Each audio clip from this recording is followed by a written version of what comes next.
আপনারা বসুন, দয়া করে বসুন। বসুন, দয়া করে বসুন, আপনারা বসুন সবাই।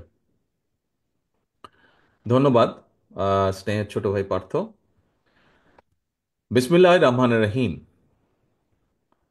শ্রী শ্রী জন্মাষ্টমী উদযাপন পরিষদ বাংলাদেশের দ্বিবার্ষিক সম্মেলন উপলক্ষে আয়োজিত আজকের এই অনুষ্ঠানের সম্মানিত সভাপতি জনাব প্রদীপ চক্রবর্তী, অনুষ্ঠানের মঞ্চে উপস্থিত বাংলাদেশ জাতীয়তাবাদী দল বিএনপির সম্মানিত স্থায়ী কমিটির সদস্য জনাব আমির খসরু, উপস্থিত চট্টগ্রাম মহানগরের মেয়র ডক্টর শাহাদাত, উপস্থিত আমাদের বাংলাদেশ জাতীয়তাবাদী দলের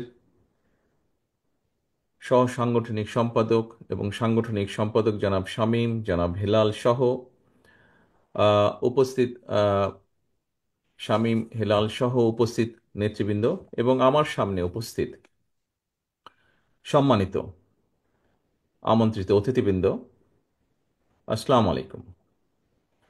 আপনাদের সকলকেই আমি জানাই আন্তরিক শুভেচ্ছা। হিন্দু ধর্মাবলম্বীদের ধর্মীয় শাস্ত্র মতে কৃষ্ণপক্ষের অষ্টমী তিথিতে জন্ম নিয়েছিলেন হিন্দু ধর্মের প্রবর্তক শ্রীকৃষ্ণ।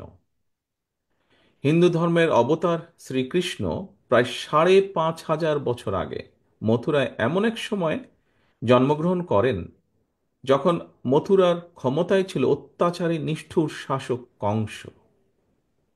শ্রীকৃষ্ণের আবির্ভাবের পর ধ্বংস হয় স্বৈরাচারী রাজা কংস। প্রিয় উপস্থিতিবৃন্দ, গত এক দশকেরও বেশি সময় ধরে বাংলাদেশেও কংসের মতন এক নৃশংস স্বৈরাচার জনগণের উপরে জগদ্দল পাথরের মতন চেপে বসেছিল। দল মত ধর্ম বর্ণ নির্বিশেষে গণতান্ত্রিকামী বীর জনতার গণ অভ্যুত্থানে গত বছরের 5ই আগস্ট বাংলাদেশ ছেড়ে পালায় সেই কংসরূপী এক নৃশংস গণহত্যাকারী স্বৈরাচার। প্রিয় উপস্থিতিবৃন্দ, স্বৈরাচার পালালেও গণতন্ত্র কিন্তু এখনো সংখ্যামুক্ত নয়। অন্তর্বর্তীকালীন সরকারকে ব্যর্থ করে দেওয়ার ষড়যন্ত্র কিন্তু ক্রমাগত অব্যাহত রয়েছে। পলাতক স্বৈরাচারের যে দোসর, এরা নানা কৌশলে পুনরায় কিন্তু মাথা চাড়া দিয়ে ওঠার অপচেষ্টায় প্রতিনিয়ত লিপ্ত। জনগণের প্রত্যক্ষ ভোটে নির্বাচিত জনপ্রতিনিধিদের দ্বারা জনগণের প্রতি দায়বদ্ধ সংসদ এবং সরকার যতক্ষণ না গঠিত হবে ততক্ষণ পর্যন্ত কিন্তু গণতন্ত্র ঝুঁকি মুক্ত নয়। সনাতন ধর্মের প্রিয় ভাই ও বোনেরা, চট্টগ্রামের জে এম সেন হল প্রাঙ্গণে আজকের এই দ্বিবার্ষিক সম্মেলনে জন্মাষ্টমী উদযাপন পরিষদের সাবেক এবং বর্তমান নেতৃবৃন্দ ছাড়াও এখানে উপস্থিত রয়েছেন বিভিন্ন মঠ মন্দিরের সাধু সন্ন্যাসী মহারাজ এবং সনাতন ধর্মের অনুরাগীগণ।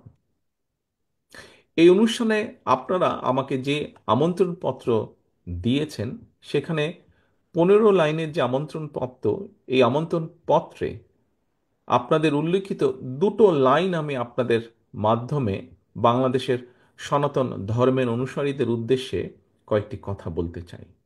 যদিও সেই কথার কিছুটা প্রতিধ্বনি জনাব আমির খসরু সাহেব ওনার বক্তব্যেও বলেছেন, আমি তারপরে উল্লেখ করতে চাই। সেই চিঠিতে আমন্ত্রণপত্রে লেখা আছে, গত 17 বছর সংগঠনটিকে রাজনৈতিকভাবে ব্যবহার করা হয়েছে। সাধারণ সনাতনীরা সেটি এখন বুঝতে পেরেছেন এবং নতুনভাবে এই সংগঠনকে পুনর্গঠন করার সিদ্ধান্ত নিয়েছেন। এই দুইটি লাইনকে কেন্দ্র করেই আমি কথাগুলো বলতে চাই, যার প্রতিধ্বনি অবশ্য এর ভিতরেই আমির খসরু সাহেব ওনার বক্তব্যে বলেছেন আংশিকভাবে। গত 17 বছর আপনাদেরকে রাজনৈতিকভাবে ব্যবহার করা হয়েছে। সত্যিকার অর্থেই এই গভীর সত্যটি যদি আপনারা অর্থাৎ সনাতনী ধর্মের অনুসারীগণ বুঝতে পেরে থাকেন, অবশ্যই এটি আপনাদের জন্য একটি গুরুত্বপূর্ণ উপলব্ধি। প্রিয় ভাই ও বোনেরা, একটি সম্প্রীতি, সমৃদ্ধি এবং মানবিক বাংলাদেশ গড়ে তোলার পথে আপনাদের এই উপলব্ধি আগামী দিনে আমাদের সকলের জন্য অত্যন্ত সহায়ক ভূমিকা রাখবে। আমাদের সকলেরই আমাদের জেনে রাখা প্রয়োজন, রাষ্ট্র এবং সমাজে নিরাপদ বসবাস নিশ্চিত করতে কোনো দলীয় পরিচয় আবদ্ধ থাকা কারো জন্যই জরুরি নয়। কে সংখ্যাগুরু, কে সংখ্যালঘু, জনগোষ্ঠীর সদস্য, শুধুমাত্র এই পরিচয় রাষ্ট্র এবং সমাজে একজন নাগরিকের নিরাপত্তা নিশ্চিতের গ্যারান্টি কিন্তু হতে পারে না। পলাতক যে স্বৈরাচারের বর্বর শাসনামল ছিল, সেই শাসনামলে মাসের পর মাস, বছরের পর বছর যাদেরকে আয়নাঘরের নির্জন অন্ধকারে প্রতিনিয়ত মৃত্যু আতঙ্কে কাটাতে হয়েছে, তাদের সবাই কিন্তু কথিত সংখ্যাগুরু জনগোষ্ঠীর সদস্য। কিন্তু তাদের এই পরিচয়, তাদের সম্মান এবং নিরাপত্তা কিন্তু নিশ্চিত করতে পারেনি। তাদের এই পরিচয় একটি রাষ্ট্র এবং সমাজে গণতন্ত্র, ন্যায় বিচার এবং আইনের শাসন রয়েছে কিনা, সেটি সবচাইতে গুরুত্বপূর্ণ। রাষ্ট্রে যদি আইনের শাসন না থাকে, আপনি, আমি, আমরা, অর্থাৎ সংখ্যালঘু কিংবা সংখ্যাগুরু, কেউ আমরা নিরাপদ নই। সংখ্যালঘু কিংবা সংখ্যাগুরু, দল, মত, ধর্ম, বর্ণ নির্বিশেষে প্রতিটি নাগরিকের নিরাপত্তার জন্য রাষ্ট্রে আইনের শাসন প্রতিষ্ঠার কোনোই বিকল্প নেই। একমাত্র আইনের শাসনই যে কোনো মানুষের নিরাপত্তা নিশ্চয়তা দিতে পারে। প্রিয় সনাতনী সম্প্রদায়ের ভাই ও বোনেরা, বিতাড়িত পলাতক স্বৈরাচারের সময় গত ১.৫ দশকে দেশের সংখ্যালঘু সম্প্রদায় কিংবা তাদের ধর্মীয় স্থাপনা অথবা বসত বাড়িতে হামলার ঘটনাগুলো যদি আমরা পর্যালোচনা করি, তাহলে দেখব হাতে গোনা দু একটি ঘটনা ছাড়া বাংলাদেশের সংখ্যালঘু কেন্দ্রিক অধিকাংশ হামলার ঘটনা কিন্তু কোনো ধর্মীয় কারণে হয়নি। প্রত্যেকটা ঘটনা নিবিড়ভাবে তদন্ত করলে স্পষ্ট হয়ে যাবে। এখানে আমাদের পুলিশ বাহিনীর একজন সদস্য আছেন, জনাব মাহফুজ, ওনাদের কাছে এই ইনফরমেশনগুলো অবশ্যই আছে। আমরা যদি অধিকাংশ ঘটনাগুলো নেপথ্যে যে দেখি, আমরা ঘটনাগুলো যাচাই বাছাই করে দেখি, তাহলে আমরা দেখব এই ঘটনাগুলো নেপথ্যে ছিল অবৈধ লোভ লাভের জন্য দুর্বলের উপরে সবলের হামলা কিংবা অসৎ রাজনৈতিক উদ্দেশ্য। সেজন্যই আপনাদের প্রতি আহ্বান, আপনাদের ধর্মীয় পরিচয়কে ভবিষ্যতে আর যাতে কেউ নিজেদের হীন স্বার্থে ব্যবহার করতে না পারে, সে ব্যাপারে আপনাদেরকে সতর্ক থাকার জন্য আমি বিনীত আহ্বান জানাই।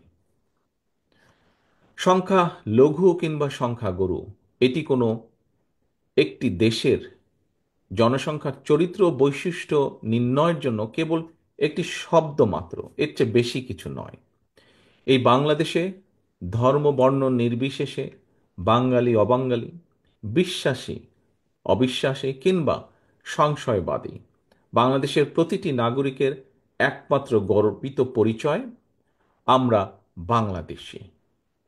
এই বাংলাদেশ আপনার, আমার, আমাদের সবার, বাংলাদেশের প্রতিটি নাগরিক সকল ক্ষেত্রে সম অধিকার ভোগ করবে। এটাই বিএনপির নীতি, এটাই বিএনপির রাজনীতি। উপস্থিত প্রিয় ভাই বোনেরা, সবশেষে আমি বলতে চাই, আমি ব্যক্তিগতভাবে বিশ্বাস করি, আপনার, আমার, আমাদের দল বিএনপি বিশ্বাস করে, দল মত ধর্ম দর্শন যার যার, রাষ্ট্র কিন্তু সবার, ধর্ম যার যার, নিরাপত্তা পাবার অধিকার সবার। সুতরাং একটি নিরাপদ বাংলাদেশ গড়ার জন্য আমাদের সবার সামনে আগামী জাতীয় নির্বাচন একটি বড় সুযোগ।